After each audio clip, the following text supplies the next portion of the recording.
Ең жақсысы жанакы Ташиевтің бір идеясы абдан тура, мен оны қолдаймын. Біргелешіп басқарып суынып атырыз. Себеп дегенде, келешекте су тартыш болады, келешекте су жетпейді. Ана жанақ норменің алау іздеп тұрып, біздің савай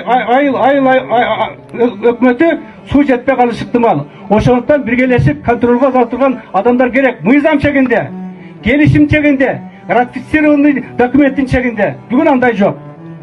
Ошондуктан акыркысында ошондой ишкананы түзүп, ушу ойдан калтырып, экиге иштей берсин мейли.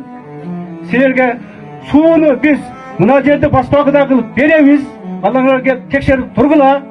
Себеп дегенде алар айтымал да бизге жетпей атат, көбөйткүлө деп. Жок, мына келип карап көргүлө, бирге деп чогуу келип карап туруп, эң негизгиси анда силер маданияттан, ханабаттан, анан жанакы аксыга кирген кайсы?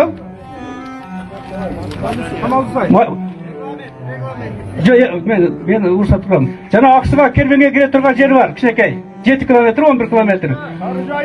Ошо жердин бардыгын бизге мына сокто кылып ачып бересиңер деген сүйлөө жүргүзсө, мен боюнча акыркы ошо сунуш мында элге бар да жага тургандай болуп турат да, урматтуу туугандар.